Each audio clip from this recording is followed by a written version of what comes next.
Welcome. Welcome, welcome. Come on in and get comfortable. Welcome to the Texas Association for College Admissions Counseling Virtual College Fair. So this afternoon, we have an awesome panel for you to listen to. But first, I wanted to sort of kick off with some housekeeping items.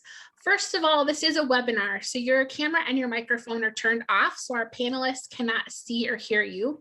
But we know that you might have some questions, so feel free to put those questions in the Q&A at the bottom of the screen at any point that questions come up, and our panelists will be able to address those as they have time. Next, sign up for more sessions. There are 3 hours tonight filled with lots of opportunities for you to hear from multiple colleges. And there's also more colleges available tomorrow night. So sign up at that same website where you registered. And finally, this is being recorded tonight. And so it will be available for playback. So I know you're going to get a lot of great information, but it'll come at you pretty fast and furious. And so don't worry, you'll have the opportunity to replay this at any time starting in 1 week from now. So without further ado, I'm going to turn it over to our panelists, Aaron and Byron. Hey guys, how's everybody doing? My name is Dr. Byron Kerr, and I'm the Assistant Director for Outreach and Customer Service, Texas State University's Financial Aid and Scholarships, and I'll be your virtual waiter today. And Aaron? Hi, my name is Erin Mack. I'm a financial aid advisor at St. Edward's University, and I've been in financial aid for about 15 years, and I think Byron has been there even longer than I am. So we've got a lot of good resources and knowledge behind us. We're going to divide our presentation roughly in half. I'll do about 10 or 15 minutes, then Byron. So we're going to leave plenty of time for you guys to ask questions after our formal remarks. We don't have a PowerPoint or anything. There should not be any technical difficulties. So anything you want to add, Byron, before I roll in?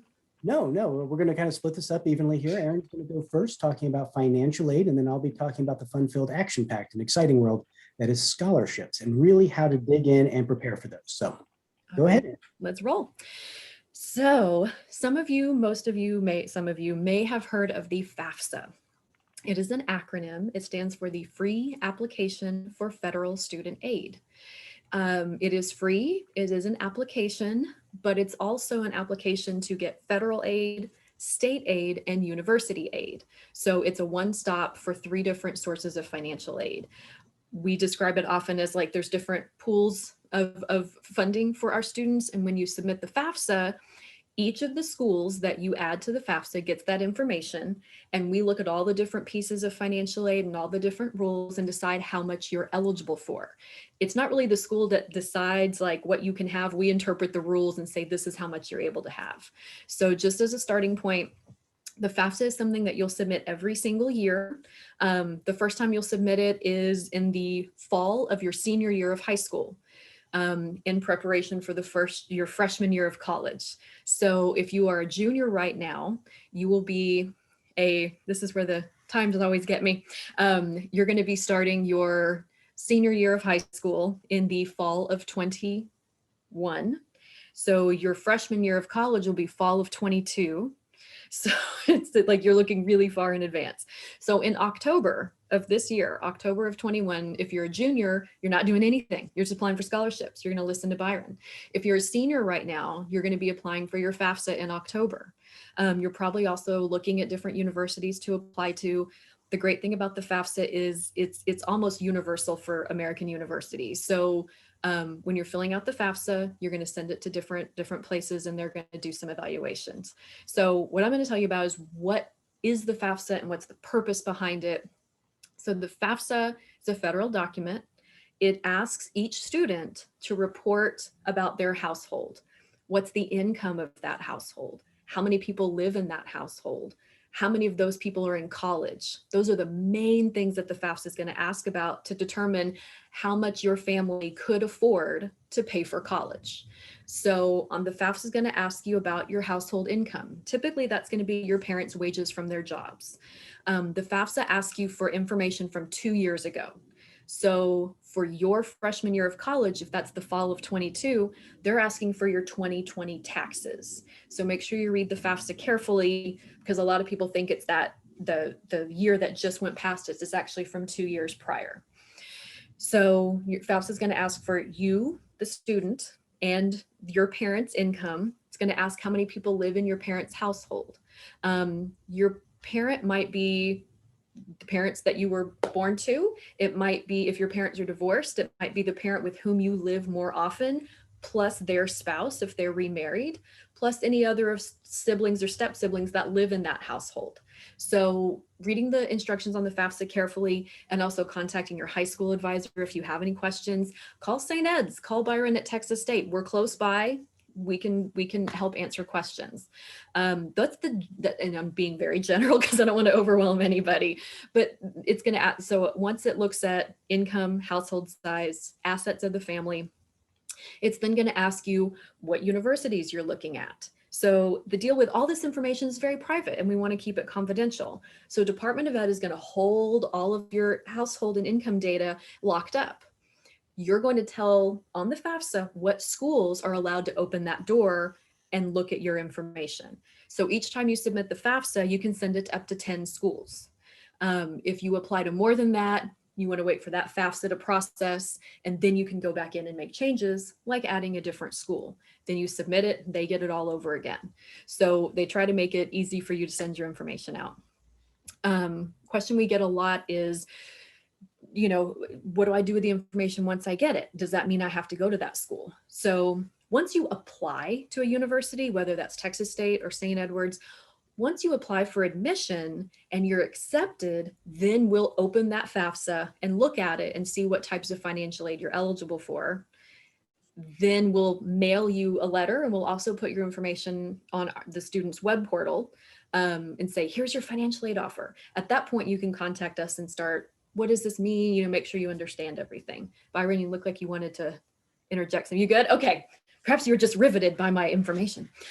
So so typically you don't have to have committed to a university to fill out the FAFSA. In fact, we encourage you not to commit till you know what that financial aid is going to be. You're not going to know what that financial aid is until you submit the FAFSA. So first you apply and get accepted, then you submit the FAFSA, then you get a financial aid package, and you start comparing different universities. St. Ed's has a little bit of a higher sticker price than Texas State, but we also have different pieces of financial aid that we can offer you to try to level that out and give you, you know, or you have a quality of education at both places, all different places.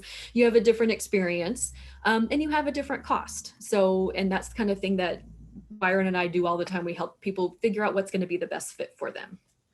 So we talked about deadlines. It's going to be October 1st every year. Starting when you're a senior in high school to your senior year of college, you fill out that FAFSA every year. That's the only application that we require. Some universities, there's another application called a CSS profile.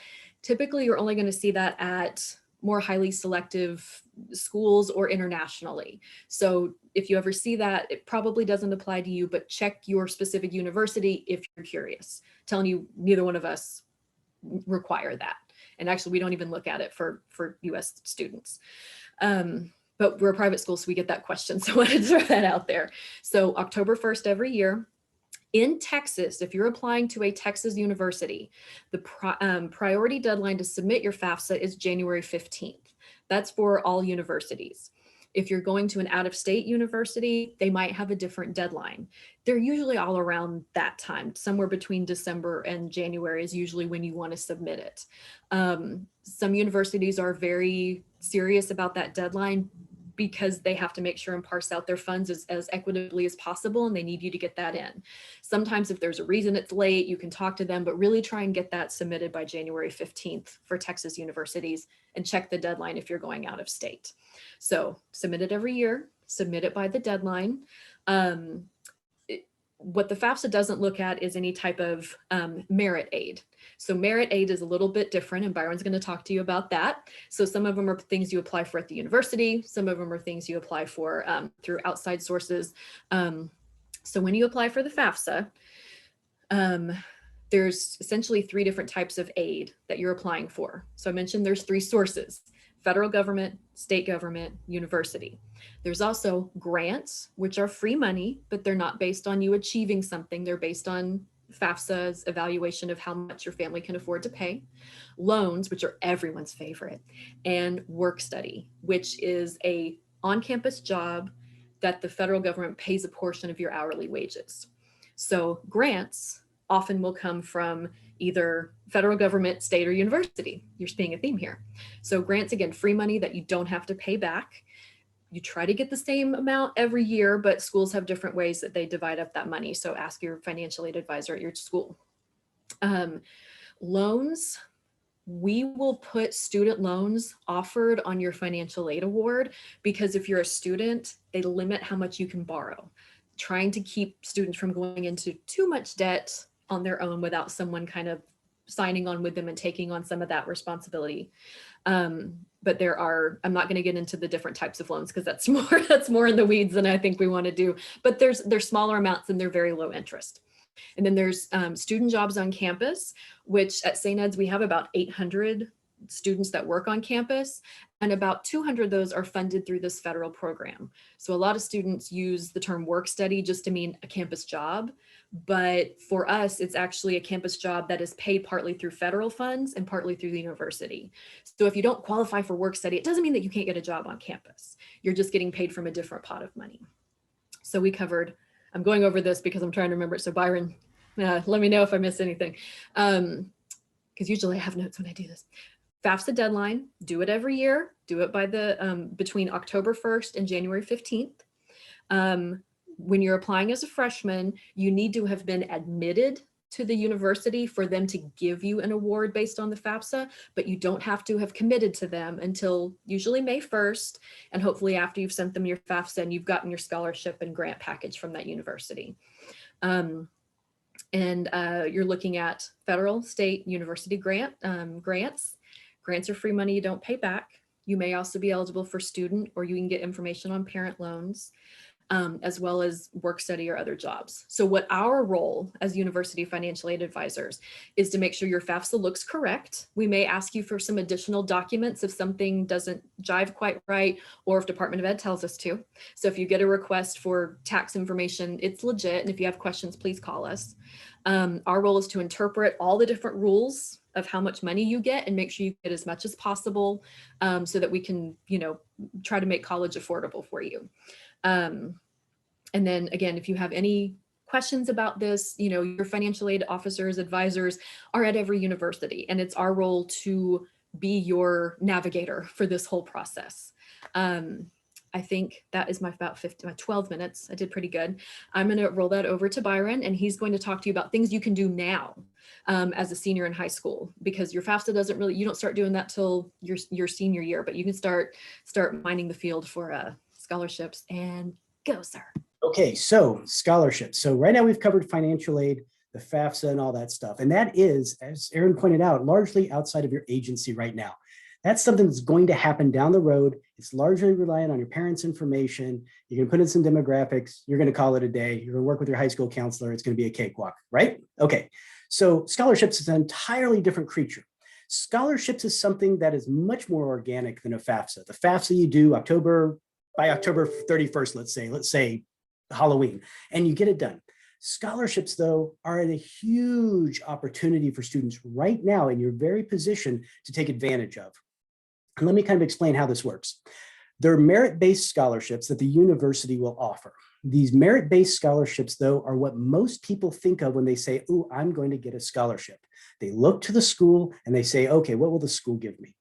Now, the school's going to be looking at, depending on the institution, probably a combination of things like class ranking, maybe GPAs, maybe intake data like test scores are a big deal, right? And they'll take these things, and based on those merits that you've earned in high school, right? The tests that you'll take, maybe the SAT or the ACT, your class ranking, right? That's out of high school. Things like that have already sort of happened for you. Some of that's already kind of settled in the stone, right? I mean, some juniors, where you are in your class ranking, it's about where you're going to be. And so be looking at that carefully, but don't rely too heavily on the idea of the schools offering these scholarships. Scholarships are designed by the university to entice you to come to the college, right? That's what we want to see happen, getting a little bit of enticement. But reality is those actually are not our biggest dollar amounts that our best scholarship students get. And let me kind of explain where I'm coming from with this as far as outside scholarships. There was a student who went to school here many, many years ago. And I was a scholarship counselor at the time. And here we were, doing our scholarship thing, and she would call me on the phone and ask me where her money came from. Literally, she would get $750. She would call me to ask me where it was coming from. Next week, $250. She would call me to ask me where the money was coming from. Next week, $1,000. Call me and ask me where it's coming from. And I was like, what are you doing? How come you don't even know where your money is coming from, right? So her and I had a couple of meetings together, and we sort of hashed out what it was she was doing successfully in the outside world, getting outside scholarships to come to help her offset her college costs. She was a genius at it. And I'm going to share with you what she did to be successful with her scholarships. And for those of you who are juniors, this is invaluable information. You are going to be able to do this right now. You'll be able to get this machine moving forward for you so that you can capitalize on the best scholarship possibilities out there for you, okay? So here's how you do it. Right now, you need to find yourself a nice database out there of scholarships. Now, I'm not going to advertise any scholarships out there on the web. And the reason for that is I just don't know anymore which ones are good and which ones aren't. I'm outside of that realm enough that I don't feel comfortable doing that. But I am going to say this. At Texas State University, we do have a vetted, solid scholarship database that you can use through our iGrad program. Even though you are not a Texas State student, if you were to put down that you are affiliated somehow with Texas State, that's enough to get you to sign in and be able to use this database. So I'm just saying, it's not exactly how they like for it to happen, but I'm offering it to you. I think it'd be something that's useful to you, and it's a good resource to use if you think you need it. Otherwise, talk to your high school counselor about really great databases that are good to use. A good database is going to have a search field, right? Some way to search. Now, the reason why I say start with a good database is because what you need to do right now is start writing your essays. There are only about 7 essays in the entire world, really, at the end of the day. And by going out there and looking at different scholarship opportunities and starting to see what essays are out there, you'll start to develop for yourself which 7 of those make sense to you, right? Describe a person living or dead who's important to you in your life. Things of that nature. Describe something that's going to be important to your generation in 20 years. Things of that nature are just kind of universal. Now, they get asked different ways, but once you start to see the kernel of them, you'll realize that there's only about 7 total, at the end of the day. And every successful scholarship student I talk to who do a lot of scholarships, they do say, kind of agree with that. They've got a little bank of scholarships. And what you're going to do is you're going to write those scholarship essays now. In fact, if I were you, I'd be acting as if I were applying for scholarships. Right? Just right this second. What would I do if I were applying for this scholarship? Doesn't matter if you apply for it or not at this point. It's just that you're getting the idea of getting those essays done. And here's the reason why. You don't want to keep recreating essays. You want to leave enough room in your essays, and I can go on and on about these essays. You can leave enough room in there so you can swap them out. So if you do something for Big Red Cola, you want to make sure it's good for RC Cola, make sure it's good for Coca-Cola, make sure it's good for Pepsi Cola. I don't care. You do not be brand specific on this. You want to make sure that you're opening up for everything. If you write something that is a faith-based scholarship that you're giving out to your church, and it gets a scholarship, yeah, you kind of want to go ahead and replicate that, right, over and over and over again with other faith-based organizations, because I don't care if they're Methodist or Protestant or Buddhist or whatever. It doesn't matter. Get the scholarships out there. And that's the other thing that you're going to need to do. You're going to need to make sure that you're doing lots of scholarship searches and lots of scholarship applications. Volume is the secret to success here. So you have your essays lined up. Also, students, right this very second, you need to be asking your teachers for letters of recommendation, or your counselors, or your employer, or whomever you're going to be using for letters of recommendation. Do it about, maybe now or here in just a couple of months. I like to give teachers the summer to write a good letter of recommendation. I mean, a good letter takes time. Do them the courtesy of giving them time to go ahead and write something for you. I would also do a little resume for yourself. This is something you can give to your recommender. And the reason why is because you maybe need to remind them how awesome you actually are, right?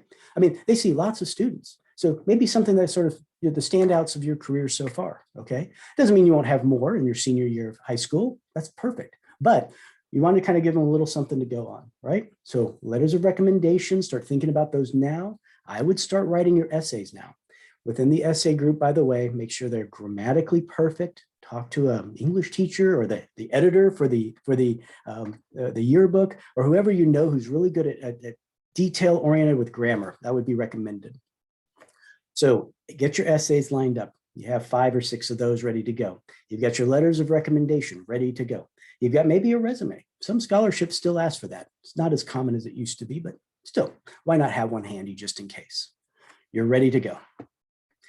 Now you find the scholarship database that you like, that you've been kind of using to get the idea of what those essays might be, right? You know, you're kind of feeling it out. You're kind of getting the hang of it. You've created enough air in your essays. They're tight. They're ready to go. So we start the machine and we get it going. This machine you will want to begin in August with earnestness. That is when a lot of the scholarship opportunities open up. For example, the scholarship database that Texas State uses on iGrad, that particular scholarship database will close them off so you cannot see them when their application is done. Deadlines are important here, right? If you miss a deadline, they're just going to close the application. There's no reason for you to apply to a scholarship that's already been closed. And a good database will let you know this has happened. In fact, our database is time specific. It'll tell you this one's up next, this one's up next, this one's up next, this one's due tomorrow, in 2 days, in 2 weeks, whatever.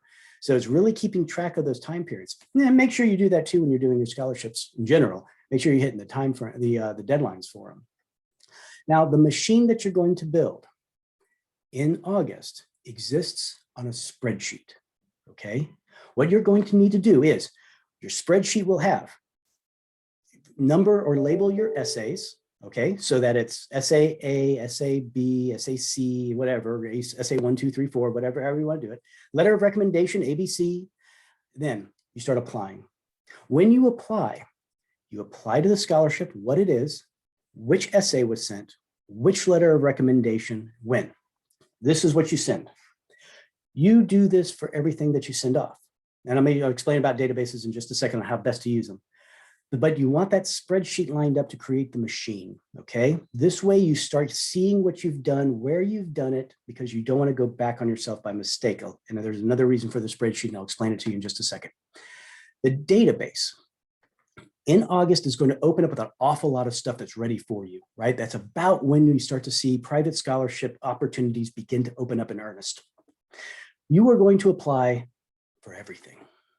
The trick to it is treating it like a jazz instrument. You go in there and you play and you riff on it.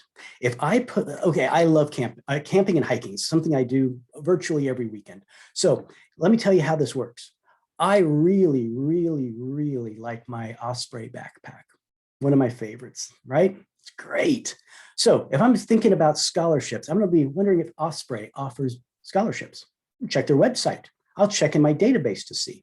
And then while I'm thinking about it, where do I buy this particular great camping gear? I buy it at REI. How about Bass Pro Shops? How about Cabela's? Do they offer scholarships? I'm going to look at all my database, and if I don't know, I'm going to check on their webpage.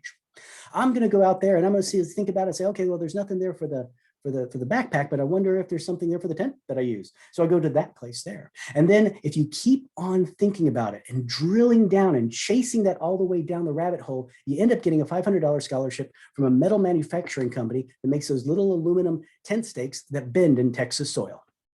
Right? And this is exactly how my girl did this. This is how she did it. She would go out there and she would play around in these databases and she would play in them. So if she had something like the Dow International Scholarship for Polymers, she'll apply for it, but she's probably not going to get it because it's international, it's polymers, she was biochemistry, it's Dow Chemical, you know, but she'll apply for it. But then she starts thinking about polymers. Plastics are polymers. And she drives home at the end of every semester to go home to Katy, Texas. And there is a giant igloo plant there, and they deal in polymers. And on between there's a Coleman organization and all kinds of fun stuff between there as far as manufacturing. I bet she hit every single one of them up. And Igloo didn't have anything on their webpage or nothing. She just called them. She was certain they must have had something, right? That's how she did it. Oh, and here's the lovely thing about that phone call. What was the worst thing they could tell her? No. she's still alive. Nothing bad happened. Being told no is exactly what you want. In fact, you never tell yourself no. Do not do a scholarship because you don't think that you quite meet the criteria for it. Seriously, let them tell you no. I'm a short dude, right? I'm not very tall at all, but if a scholarship said it's required to be 6'4", I would apply for it, even though I'm 5'4". Why? Because one, I'm going to let them tell me no, and two, I'm sticking it to the man, right? You got to keep applying for it. This is the trick. So you play in these databases, you keep after it. If you do something for the local chamber of commerce, which businesses are in the local chamber of commerce, and see if they offer scholarships. She would go down local, she would see what was there and then expand it out to international. Then she would go in international and bring it back down into local, and she would just keep at this machine and billowing and billowing and billowing until she got scholarships. And if she, again, the way you think about it, if she ate an Oreo cookie, she would find out if Nabisco offered a scholarship, and then Toll House, and then HEB, and then whatever. She would just keep after it. This was worth $20,000 for her first year. The biggest scholarship she had, right, was one from her father. He became ill, ended up in the hospital. She came out of the hospital with a Children of Liver Transplant Recipient Scholarship, $3,000. The university offered her a scholarship of only $2,500. That was a merit-based scholarship that we had offered her from the university. The rest of it, $17,500 of it-ish, was based on just outside nickel and dime scholarships. She did so many of them. This is why she had to call me to ask me where the money was coming from. And the reason why she wanted to know that was, one, send a thank you note. That's polite. You should do that anyway, right?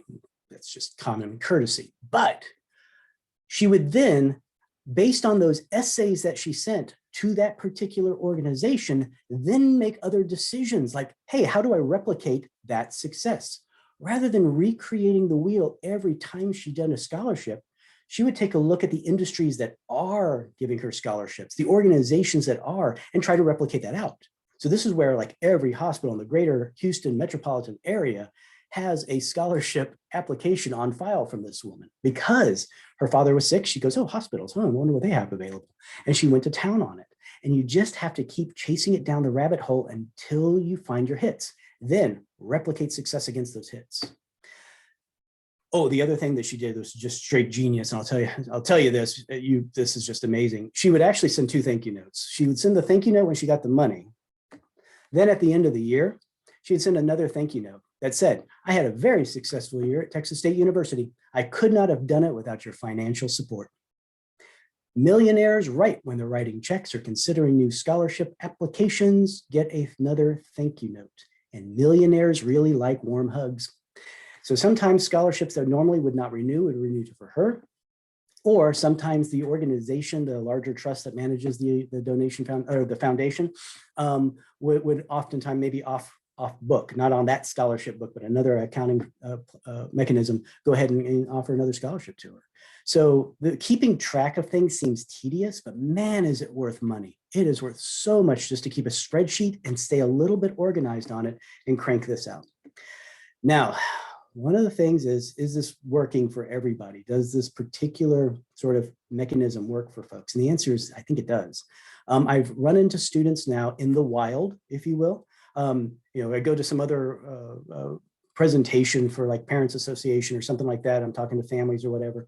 And I've run into folks that are, they're telling me back this scenario where their daughter had gone out and happened to see me maybe at a high school presentation or something like that.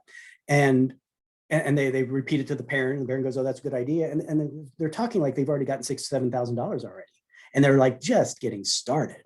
So I really recommend this. So right now, and I know it seems early, but right now, look at a scholarship database and see what sort of essays are out there. Or talk to your high school counselor. They might even have a list ready to go. And just kind of see what's out there. Start writing those essays, start putting them together so you don't have to do it in your senior year, right? I mean, that's going to be a great year for you. You may not want to spend the time and energy taking care of this business then. So get everything kind of lined up.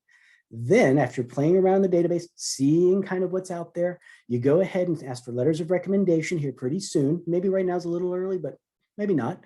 and maybe a little bit of a CV, kind of an academic resume, maybe even a work resume, because it's useful to have. Again, you can have high school counselors or career counselors help you build those out. Then over the summer, you tighten those essays out. You start thinking about making sure they look good, making sure there's space in there so you can send it to various organizations because you're not brand specific. Then in August, you're going to find the database that you want to use. You're going to go to work on it.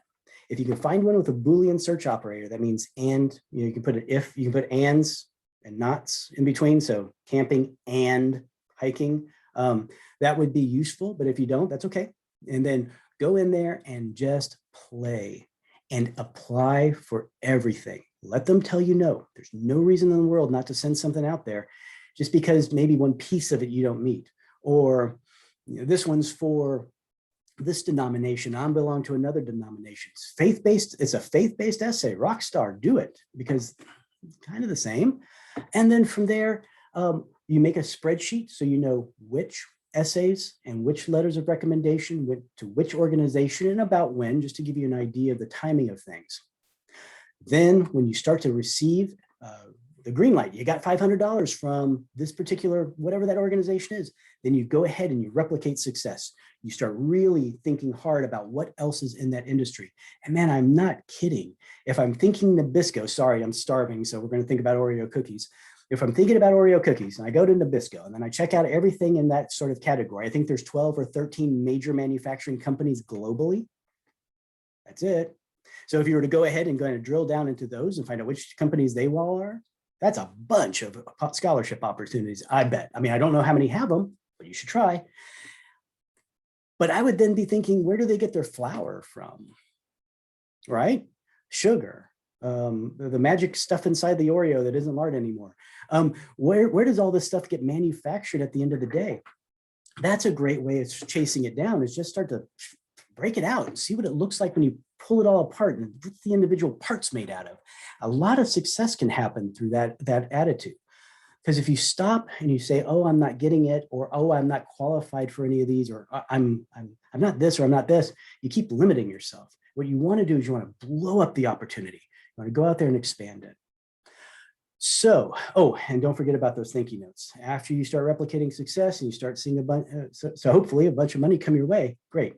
Now, my student, by the way, her first year was $20,000. Now, she had no financial need whatsoever. That FAFSA did not do anything for her. It's straight loans, loans and loans, that's it.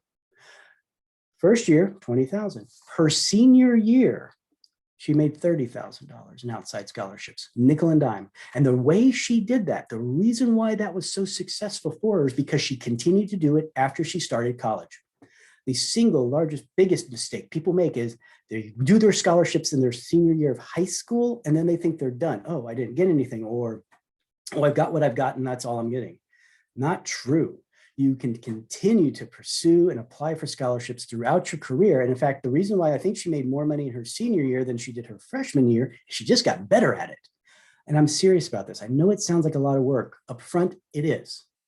But it gets easier as you go. And eventually you'll start seeing the replication, and you'll get this thing moving in a forward direction, and you're going to be golden. I really think you're going to find a lot of success in this particular sort of strategy, and I really wish you the very best of luck with it. I think we still have a few minutes left for questions, but not quite 15 minutes. So what can I do for you? While people are typing in their questions they might have, I wanted to just reinforce some things that Byron said. I can think of over 15 years in financial aid. I can think of like their faces and their names in my head of the students I've met who had that volume of scholarship. And it was because they were, one, super motivated. They did not want to take out loans. They were ambitious, but they also, sometimes they had, family members helping, but they understood it was practically a full-time job. That was like, they were going to school and they were doing a scholarship search, and they applied for so many things. A couple of years ago, I had a student, every year she had about 15,000 in scholarships. They were all renewable. So she sent him a transcript and she automatically got it. She didn't have to reapply, which is like, I don't want to say unicorn because that makes it sound like there are not very many of them, but she was from San Antonio, and there were a huge number in the San Antonio area. They were all county-based. They were all Bexar County. They were all City of San Antonio community organizations. So in addition to what Byron is saying, like, cast a massively wide net, but don't shortchange the fact that if you live in a small pond, look in your chamber of commerce and those businesses, look in your home county, like you're saying, the local hospital, had something, which is unfortunate, why she knew about that, but it was another door opening. And it sounds like, Alice in the rabbit hole. She just kept going through different tunnels. And you guys are great at internet research. You guys are great at finding stuff online. Turn that attention to finding scholarships, and that whole make them tell you no. Yes, make them tell you no. Apply for it. If you don't hear from them, then okay, move on. But it is a lot of work. But it's not to say that you guys aren't capable of that amount of work, and you might have to get some help from your high school counselor. But like, it's so much money. I mean, I don't know any high school students that earn 20 grand just by working at Target. So this is. She was so diligent. She kept really impeccable records. She said it was worth around $200 an hour. So for the amount of time she spent, I guess she kept track of it. So if she spent 2 hours a night for 5 nights a week doing scholarships over a year of $20,000, that was worth like, a couple $100 an hour. Try that at Target. Oh, Byron, there's a timing question about scholarships. We do have one. So as far as scholarship timing is concerned, what year of school should you start applying? You'll start applying for scholarships probably August of your senior year. That's the time to really get started with it. However, as I was saying, in your right about now of your junior year, sometime in the spring, you really want to start thinking about it, because what you don't want to be is in a position where you're scrambling. You want to be in a position where you know what you have, you're comfortable with it, and you're ready to turn the machine on, rather than trying to get the pieces of the machine built. So if you take the time to do it now, you'll give yourself plenty of time to do it. You can go ahead and set up maybe some days, this day I'm going to do this essay, and this one here I'm going to work on this one, and I'm going to play around in the database over here.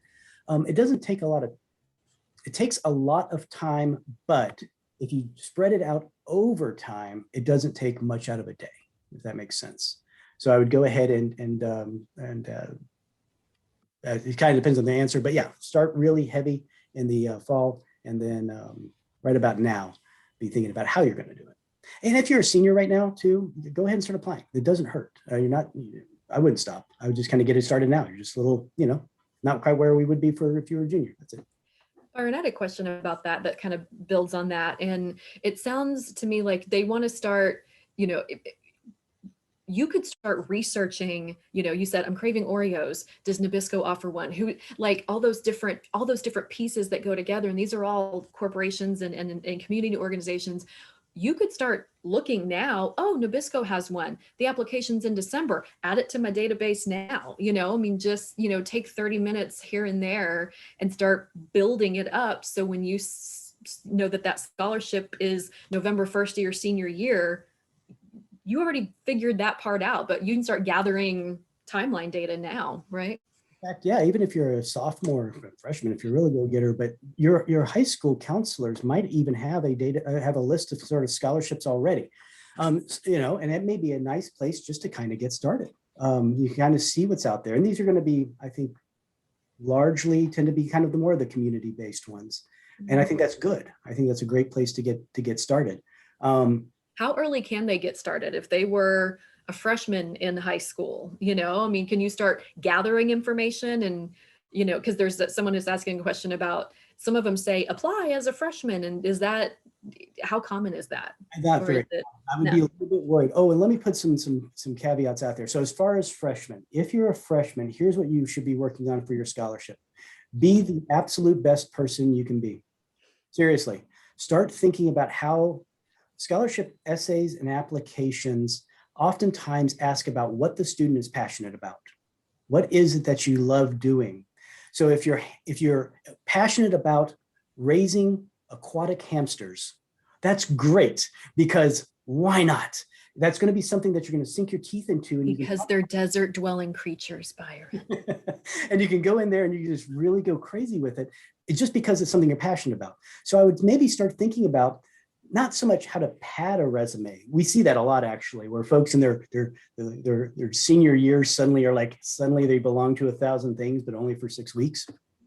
What we really want to see are people that have had some longevity in things. This is where scouts are sometimes useful because there's a nice organization with a long track record there that kind of keeps track of that record.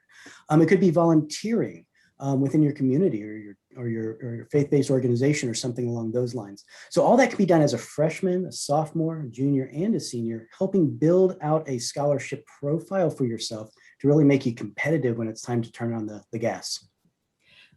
I wanted to throw in one more thing about the FAFSA because I see our 5-minute warning is up here. Y'all will remember, I'm sure, that I had mentioned that even though the FAFSA goes live October of every year, so you're going to start doing, and then it's going to ask you for income information that's 2 years old. So in a typical year, things don't typically change in a household or income, but as we've all seen recently, lots of things can change very quickly, and people lose jobs, change jobs, get divorced, grandma moves in. There's all kinds of things that do happen. So if between the time that you submit the FAFSA and the time that you've started university or anywhere in there, things have changed, every financial aid office is able to do a Fafsa revision that's called a special circumstance or a professional judgment. So this might be something that will never come up, but if you fill out the FAFSA and you're like, well, that's not the case anymore. My dad changed jobs, something else happened, then contact the financial aid office at one or all of your top few schools and say, the FAFSA is not quite where we're at right now. Can I do that appeal? I heard about it one time on a TACAC, on a virtual college fair. I heard about it. We can walk you through, because every school has a slightly different process, but the long and short is you can do a revision to your FAFSA if your household income or makeup or anything else has changed. So for you guys, it's kind of it's not written in stone, but it can only change with some help of the financial aid offices. But we can help you with that. And I see one more question. I think we can get it in. Oh yeah, this is you, Byron. Scholarships. So the question is, did the early bird gets the worm on scholarships? The answer is not so much. You'll find that's the idea here. Let me kind of, I've got just a couple of minutes. There's a deadline. You need to have it done by the deadline, okay? From personal experience, working in scholarships for many years, I can also say that the people who do it right on the day of the deadline, like the last hour right before it closes at midnight, are also generally speaking not the ones to get scholarships, simply because they are not necessarily a scholarship kind of person. The people who did it very early, on the other hand, are dedicated, they're determined, they're organized, they're on top of things, right? They're the kind of person that a scholarship committee would perhaps want to give a scholarship to. They've probably had time to proofread properly as well. Exactly. You've taken the time to do the job correctly. People who are rushing at the last minute, sure, they're going to be seen. They're not going to be discarded because they're late. Like, I didn't see timestamps, but at the same time though, that's not who you are. You want to be somebody who's out there being very proactive. And so I would say that you should, like I said, get started now, start building it, start thinking about it, and then being crazy successful. And then you'll get your degree, make $1 million, buy us a building. That'd be nice. So. You can get a building for $1 million. Yeah, I'm skipping ahead here. Some freshmen, they want to go for it. Let's make this happen. So, but at any rate, so that's kind of our presentation. I think we are just about finished for time. I think we are. We got 2 minutes. So thank you all for your attention and your questions. And thank you for TACAC and the Virtual College Fair for inviting us to participate. And Great. We're grateful to reach out to our students. And really appreciate it. Thank you all. Right. Wow, what a wonderful presentation, packed full of great tips and great advice. Thank you so much for joining us this afternoon. There is going to be a quick 4-question survey as you close out. So we hope that you'll provide us with some valuable feedback. Sign up for more sessions. There is an awesome way to learn about lots of different schools and topics within 45 minutes. So in the next 3 hours, you can learn about 6 schools every hour. And this was recorded and will be available for virtual or for playback within a week at that same website where you registered, strivescan.com/Texas. So good luck with your college search process and have a little fun too. Bye, everyone.